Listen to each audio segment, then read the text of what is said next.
for the Mad Movie Mark Movie Review. Thank you for joining me as I review the 1948 Western film noir, The Treasure of the Sierra Madre. If you don't get away from me, I'm going to throw this water right in your face. Hey, hold on. It's freezing in here. Please don't do that. I'm reviewing every movie that has 100% fresh rating on Rotten Tomatoes. I'll give them all a score of 1 to 10. After I watch them all and score them all, I will rank them from worst to best. I started in the 1920s silent movie era, and now I'm at 1948 with the epic classic, The Treasure of the Sierra Madre. This movie has a 100% fresh rating from the critics and a 93% fresh rating from the audience, which is pretty good. This movie stars Humphrey Bogart as Dobbs, Walter Houston as Howard, Tim Holt as Curtin, and Bruce Bennett as Cody. It also stars Alfonso Bedoya as the man in the big yellow hat. I'm sorry, he plays Gold Hat. Wrong hat guy. It won Best Supporting Actor for Walter Houston's performance of the Prospector. It also won Best Director, which went to John Huston, and Best Writing / Screenplay, which also went to Walter Houston. And it was nominated for Best Picture, but lost to Hamlet. So this movie, it starts in Mexico. Dobbs is kind of hard on his luck. He's a bit of a vagrant. I guess back then they might have called him a tramp. He's going around Mexico asking fellow Americans to spare him some money, give him some money for a meal. But he keeps asking the same guy for money. And finally, after the third time, this guy's all like, here, I give you money 3 times, that's enough, you're going to have to get money on your own. Dobbs ends up finding another vagrant named Curtin, and they decide that they're going to ask for money together. So Dobbs asks this gentleman if he can have some money, and the gentleman says, no, I'm not going to give you any money, but I'll give you a job. Are you willing to work? Do you know how to build things? And Dobbs is like, yeah, sure, I know how to build things. And the guy says, okay, it's like $8 a day or something. And Dobbs says, great, let's go to work. Take a fellow American to a meal. I won't give you a red cent. If you want to make some money, I'll give you a job.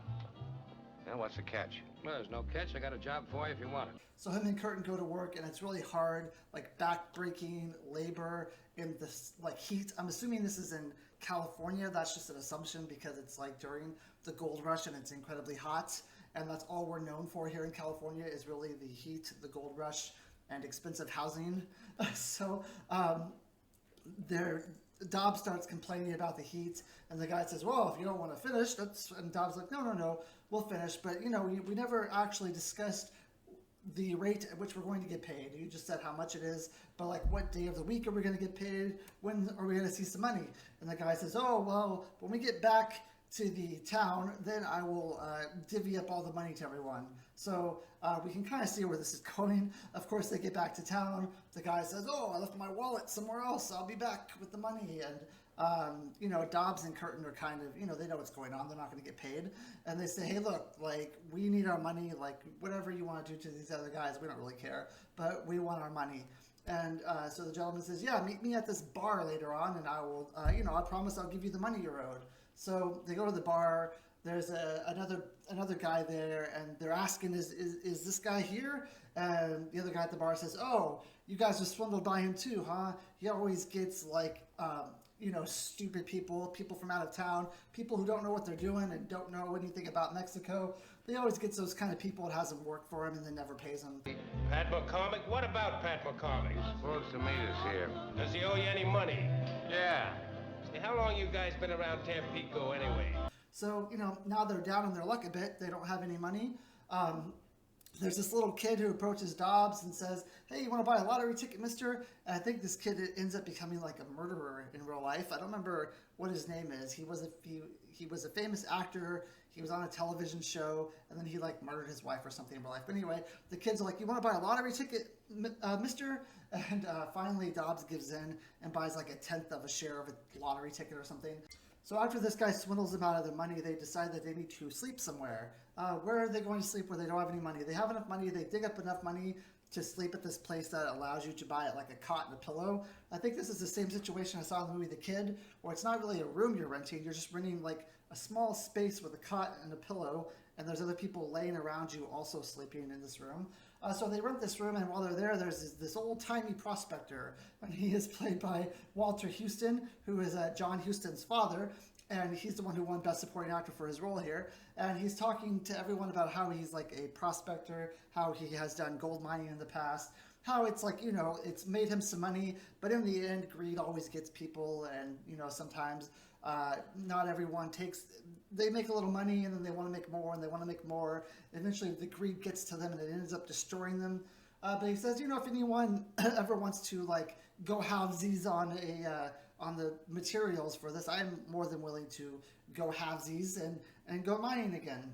Not even the threat of miserable death would keep you from trying to add 10,000 more. 10, you'd want to get 25, 25, you want to get 50, 50, 100, like roulette. One more turn, you know, always one more. It wouldn't be that way with me. And then him and Curtin are kind of sitting around, you know, being vagrants, lying around, and they see the guy that swindled them out of money going into a bar, so they follow him in there, and they say, hey, like, where's our money? And he says, oh, in due time, and then he ends up, like, starting to fight with them and tries to sneak out because he doesn't have any money. And this is, like, a pretty epic fight of one person on two people, and the guy's winning at first, but eventually the numbers game gets to him, and he ends up losing the fight. And Curtin and Dobbs rifle through his wallet. They only take the amount of money that they're owed, and then the rest of the money they just leave with him. But they beat him up pretty badly. They're actually all three pretty beaten up at this point.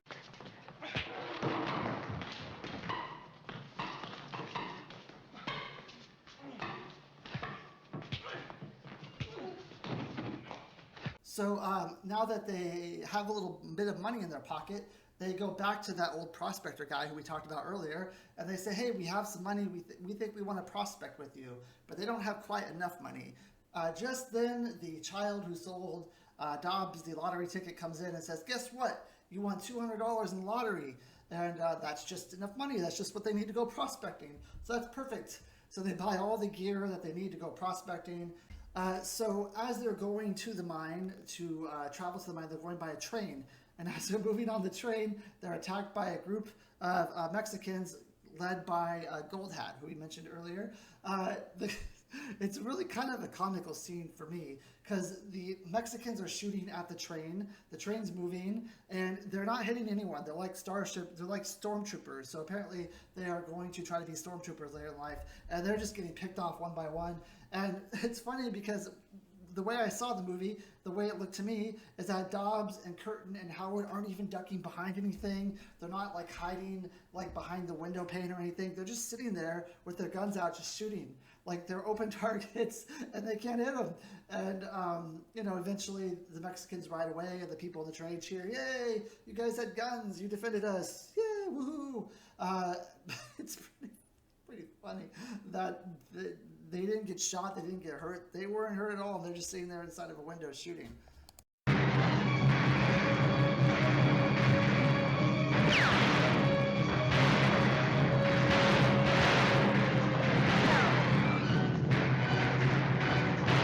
Then they are shown out into like the wilderness, out in the open desert, and they are getting ready to prospect. They're looking for gold. They're doing a lot of hiking. Dobbs and Curtin are complaining a lot about how much work it is and how hot it is, and how it's just too much for them. And eventually they come up to this rock that they think is full of gold, and it's just fool's gold. And the prospector's all like, next time you think it's gold, let me know, because I don't want you guys to get too worked up and to waste the water and everything, because we need all the supplies and you don't know what you're doing. So the prospector, right when they're getting ready to quit, the prospector finds a nice piece of rock that he knows there's going to be gold in, and he does a little prospectory dance, and he says, there's gold in them hills, and then they start mining the gold. So they're panning for the gold, you know, they're panning for it, and at some point they decide that they're trying to decide how they're going to divvy up this gold that they're getting. Now, Dobbs, earlier in the movie, Dobbs was very adamant that if he ever found gold, if he ever found money, he wouldn't be greedy. He would just take what was there, and then he would leave. You know, he wouldn't spend a lot of time worrying about how much he was going to take home. He would just get just enough that he needed and leave. But now he's becoming a little paranoid, and he's getting a little bit of gold fever here, and he insists that everyone, after every day, that they split up the gold so that they each can take care of their own pile of gold. and that way at the end, if they were to split it up at the end, they would think that one of them would run out on the other one or something. So they're going to split the gold up every day. And everyone seems to like that idea, so they run with it. They go with that idea. What's the use of dividing it at all? I don't see any point. We're all going back together when the time comes. Well, I'll wait until we get paid for this stuff and then just divide up the money. Either way suits me. You fellas decide. I'm for dividing it up as we go along. A little bit later in the movie, as they're mining and they're finding more gold, Dobbs becomes very, very paranoid, and he thinks that everyone basically is after him and after his gold. He doesn't exactly know who to trust or how much to trust anyone. So he is... there's a scene where Curtin he sees like a Gila monster goes under a rock, and Dobbs pulls a gun on him, and he says, you found where I hid my gold, huh? You're about ready to steal it. And then Curtin says, I didn't know your gold was there. There was a Gila monster under a rock. I was going to fetch him out of the rock. And Curtin's like, yeah, I see your game. I see what you're pulling. Don't you try to pull one over on me. And then Curtin says, well, why don't you stick your hand in there then? If it's just a rock, if your money's in there, stick your hand in there. So he doesn't do it. Dobbs starts to do it, but then doesn't do it. And then Curtin flips over the rock, and there's a Gila monster there. Don't get you anywhere playing dumb. Well, I'll be. So that's where your goods are hidden, eh, Dobbsy? Howard, turn that rock over, will you?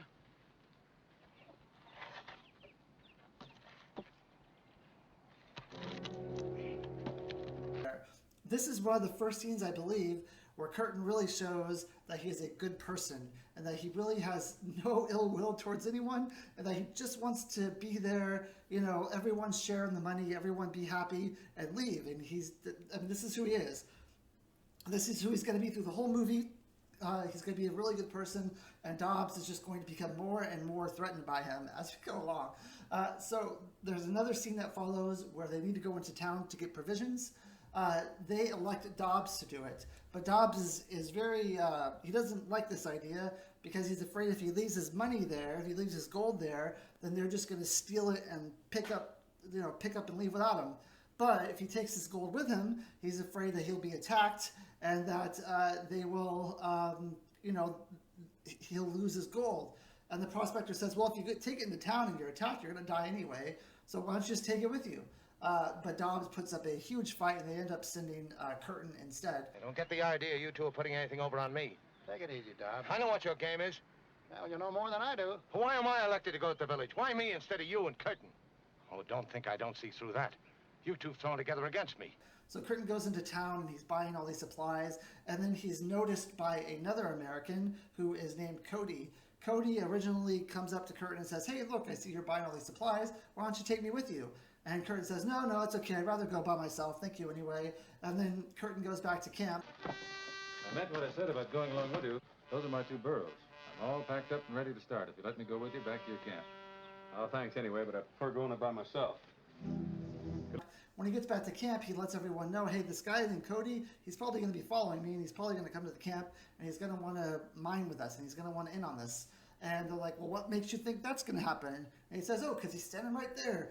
And there he is. Cody's standing there. And Cody says, there's only 3 options here. You can either let me mine with you, you can kill me, or you can run me off.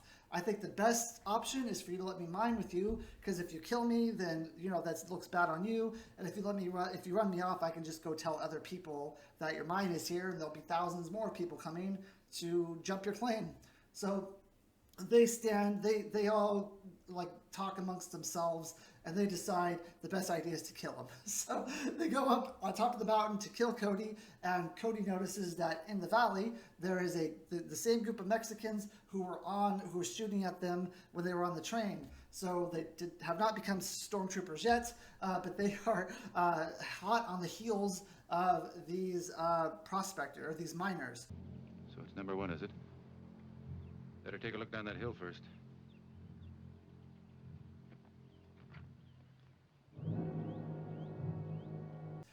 Eventually, they get up to the top where Dobbs and Cody Howard and Curtin are, and they basically talk to them at first, trying to barter with them. We are federales. You know, the mountain police. If you're the police, where are your badges? Badges? We ain't got no badges. We don't need no badges. I don't have to show you any stinking watches. And, you know, bartering doesn't work. So then a shootout starts happening, and once again, our stormtroopers are massacred. I think Gold Hat lives. I know Gold Hat lives, and a couple of his lackeys live, but a lot of them are killed. And in the ensuing gunfight, Cody is also killed. So they decide that they're going to bury Cody, but before they do, they go through his belongings to kind of find out who he was, because they never had any pleasantries or found out who this guy was. And when they go through his items, they realize that he has a child and a wife, and that his wife wrote him letters about how it would be great if he could strike it rich, but all they really want is for him to come home because they're rich enough with their family. But that doesn't keep me from worrying about you. Little Jimmy is fine, but he misses his daddy almost as much as I do. He keeps asking, when's Daddy coming home? This scene really tugged at my heartstrings a lot. I was really sad by this and about who this gentleman was. I feel free to tell you, I've never thought any material treasure, no matter how great, is worth the pain of these long separations. But so they decide that, you know, they're going to move on. Later on, Curtin and I keep thinking of him as Prospector, but he's Howard. Curtin and Howard decide that they're going to give a fourth of what they earn. They're going to take it back and give it to his wife. But Dobbs decides that he's not going to do that. So they finally have accumulated enough money. The gold mining is not as profitable. They're not getting as much gold out of this mine as they were. So they decide they're going to pack up stakes and leave the mine. So they pack up everything, they start leaving the mine, they're camping out one day, and then another group of Mexicans come into their camp. And they start talking, they have some pleasantries, and then the head of this group says that there's a child in their camp that's injured. He's sick, they don't know what's going on with him, they want to know if someone can help. So Howard decides to go over there. He doesn't have any medical training, but he says he was once a Boy Scout. So he goes into this camp, and he can see that maybe this boy is in the phase of drowning. So he starts moving his arms up and down, trying to get the water out of his system. Basically, the white man has come into the Mexican camp. The Mexicans have probably lived there for generations, and yet he knows how to cure this child, because he's the white man, and he's coming into this village. At least, whatever.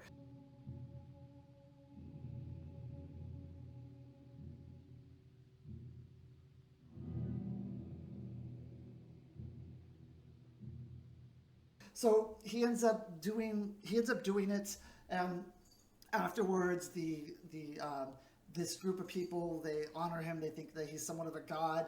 They later on, as the trio of Dobbs, Howard, and Curtin are leaving, they come and they say that Howard has to come to dinner with them. They would see it as a huge, it wouldn't be polite if he didn't, and that they can do it by force if they want to. So Howard ends up leaving his gold and everything with Dobbs and with Curtin, and he goes off to have a dinner with the Mexicans. So after this, Dobbs and Curtin are by themselves. Now, Curtin says he wants to go. They're supposed to meet Howard at a bar after all this is done and give him his share. And Curtin's all about this. He's like, okay, when we get there, we'll give him his share. But Dobbs starts to think, we're not going to go to that bar. We're just going to split his share up evenly. That Howard's a sucker. He shouldn't have gone to dinner with them, and it's his fault. And you're not going to take my money either, even though you never said anything about it. So, Curtin says, well, as long as I'm alive, I'm going to give that money where it's supposed to go. I'm going to give the money to Howard. This scene sets up a scene of just a downward spiral with Dobbs, where he just becomes even more, psychotic. He thinks that Curtin is plotting against him, even though Curtin only wants the best for everyone and has never had a bad bone in his body. Dobbs is still getting paranoid at this point, and he gets to the point where he pulls a gun out on Curtin, and he says, look, I'm going to kill you because I have to kill you before you kill me.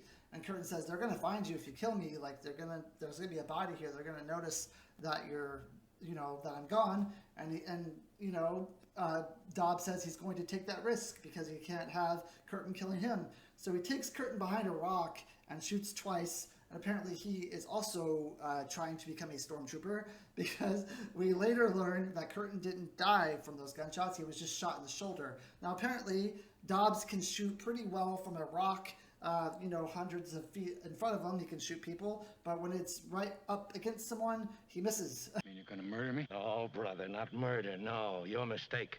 I'm doing this to save my life, that you'd be taken from me the minute I wasn't looking at you. The old man will catch up with you. Oh, he will he? Well, I got an answer for that one, too. So he somehow missed and didn't kill Curtin. The Mexicans who were with Howard comes and they find Curtin and they save him. They take him back to Howard. They mend him so he's still alive. I came through in the middle of the night. My gun was on the ground beside me.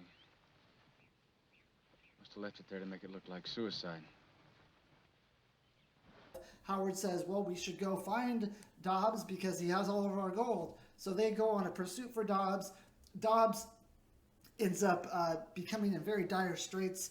He runs out of water. His mules are starting to die off. He then finds a lake, and when he gets to the lake, Gold Hat is there. And Gold Hat recognizes him and decides to kill him and take his mules, because they can sell the mules, and there's some fur that they're taking on the mules as well. So they're going to sell all this stuff. So he kills Dobbs, and then he goes to the nearest town to sell all this stuff. And wouldn't you know it, the nearest town is with those Mexicans who were with Howard.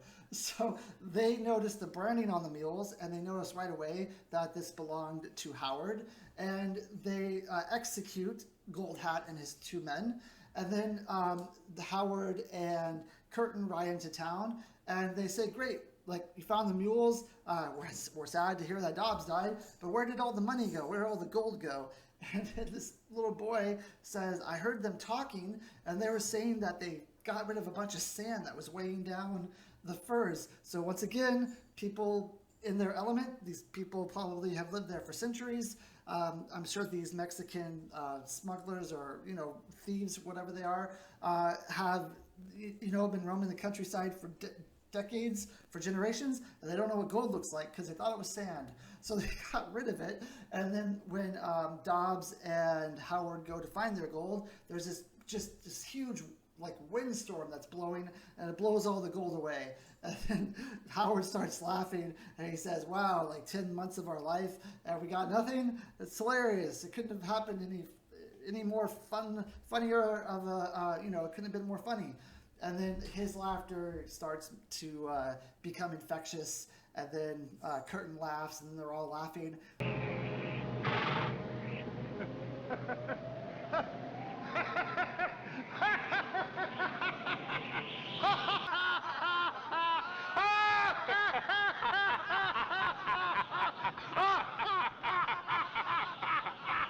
At the end of the movie, Howard says, I'm going to stay here with the Mexicans because they're treating me like royalty. I'm going to give you all the money that I have because I'm not going to need any money. As long as you promise to go and see Cody's wife and, maybe split the money with her so she has something. And, his wife lives in Texas. Texas is nice this time of year. So why don't you just go there and live with him? Or, go there, give her the money, and then all will be great. And that's the movie. So what did I think of this movie? I really like this movie a lot. As far as Westerns go, I really love Westerns. And this kind of had it all. It had a really great storyline, great acting. I really loved all the actors in this movie. I thought Tom Holt, who played Curtin, did a great job as the redeemable character who really has no bad bones in his body. He's just there to be the good person. He's there to be the one who is the good angel on the shoulder. And then Howard, who was played by Walter Houston, obviously he won Best Supporting Actor for this, but I thought he did a really good job also. He was what you expect from an old-timey prospector, and I'm sure he's probably one of the first old-timey prospectors in movies, because the dance that he does and the way he talks, you see that in other movies later on. So fantastic. And of course, Humphrey Bogart, who was not nominated for Best Actor for this movie. A lot of people believe that he was cheated. Would he have won? I don't know, because Olivier won for Hamlet. I haven't seen that in Hamlet. So would he have won? I don't know. Should he have been nominated? Sure. He did a really good job of someone who was just slipping into madness. paranoid madness slowly as the movie went along. And then at the end of the movie where he has like this scruffy beard and he's absolutely, I've never seen him with a scruffy beard before, and he definitely looks more menacing. He looks more insane with that beard. I thought they did a really good job with that. And obviously he's been out in the wilderness in the, the desert for 8-9 months. He's bound to have some sort of facial hair. So I thought they did a really good job with that. And for me, the best part of the movie, honestly, was the fact that Dobbs didn't know who he was supposed to trust throughout the movie. And quite honestly, I didn't know either. I thought that eventually everyone would screw each other over. Eventually, like the prospector would show his true colors, and he would be like, oh, I've been out on all these prospecting missions all the time because I just steal everyone's money and then I'm good to go. But he never was. He was like redeemable the whole movie. Curtin, I thought, okay, like maybe Curtin is hiding something here. Maybe his character is going to have some kind of evil arc at the end where you think he's good and then he's not. But he wasn't. He was totally trustworthy at the end of the movie too. And then of course Cody. Cody wasn't in the movie for very long, but obviously in the beginning I didn't trust him because you don't really know what his motives are. And even in when his demise comes, you never truly knew what his motives are until you hear that letter that's read that his wife sent him, and you thought, okay, well, if that letter is true and those were his feelings in that letter, that he actually had, he had good intentions. His intentions were to bring back money. His intentions were not to rob or steal. He was actually there to be a good person as well. So clearly, that part of the movie, the suspense of the movie was really good. Not really knowing what's going to happen to Dobbs, I felt like he wasn't going to, win in this situation. He wasn't going to come out good. But what exactly is going to happen to him? Are they actually going to kill off Dobbs' character? And when they did, it was a little melodramatic. There wasn't a whole lot to it. He died off screen, kind of. So I don't know, like if everyone got that kind of, ending that they wanted to his story. But at least he's not triumphant. I'm fine with everyone else being triumphant and everyone else getting out of there alive, but Dobbs is the kind of character where you're fine if he doesn't. Besides that, I mean, the directing is great. Cinematography is obviously fantastic. The writing is fantastic. The only problem I have with the movie, and this is nitpicking to some people, but it's actually a problem that I have with movies like this. I mean, I like Westerns and everything. Westerns are probably one of my favorite genres, but you really have to... it's hard for me to put up sometimes with the idea that there's like a group of white people and there's another group of people who have lived on these lands for years, centuries, who are indigenous to this area, and they are asking the white person for medical attention. He's not a doctor. He was in the Boy Scouts, and then they herald him as like the doctor of their town or the doctor of their village. And it's like, I don't know, it just seems, it just hits me the wrong way. And then also when the last part where the group of Mexicans don't know what gold looks like in its pure form, they've never come across that before. Like they've never had ancestors who have like told stories, like stories that have gone down through the ages about what gold looks like. I mean, they just thought it was bags of sand. Why, and I don't know, why would you like have so many bags of sand to weigh down furs? It just doesn't make any sense, that part of the movie. And then the whole part where the Mexicans can't shoot, they can't hit anything. It's just weird. There's supposed to be this gang, this like feared gang that are roaming the countryside, robbing, stealing, and pillaging, yet they can't hit anyone except for Cody. They killed Cody, but besides that, they have all these opportunities to kill, to hit people with bullets, and everything misses. I don't know. It's just really weird. It really is supposed to appeal to a certain crowd who wants to see a certain kind of person win, a certain kind of person triumph without any real obstacles, from another type of person. And I don't know, it's kind of weird to me. I realize it's the era, and it's not blatantly, I would say not as blatantly racist as the black Narcissus, but there is some undertones there that maybe this is, and you get that a lot with Westerns, but definitely not nearly the level of Black Narcissus at all. Besides that, this movie's considered a classic. A lot of people consider, there's a lot of famous directors, producers, writers who consider this one of their favorite movie of all time. People put this movie on a very high pedestal when it comes to acting, directing, cinematography, writing, everything. And I can see why that is. I mean, it's a very good movie. I think this is probably, honestly, my favorite movie I've seen with Humphrey Bogart. I've seen a few movies with Humphrey Bogart. I even reviewed the Maltese Falcon, which is no longer 100% fresh on Rotten Tomatoes, unfortunately. But I think that this is the best movie I've seen with him. I'm not usually a Humphrey Bogart fan, if I'm going to be all honest. I don't know why. The movies I see with him, I just don't normally really like them. I don't know if it's because of him. I don't like his voice. I don't know what it is, but he's not, I wouldn't list him as one of my favorite actors of all time, but I would say this is probably the best movie I've seen with him thus far. I do like this more than the Maltese Falcon because I felt like this was more easy to understand, more easy to follow. It has a lot of moving parts, has a lot of intricacies. It's trying to say a lot of different things in this movie, but I feel like they're a lot easier to pick up on than the Maltese Falcon. And for me, that weighs heavily in what my review is and what my final score is. So with the Treasure of the Sierra Madre, it is going to get a 9.5 out of 10. And I hope you join me for my next review, which is going to be The Fallen Idol. Thank you. Have a great day.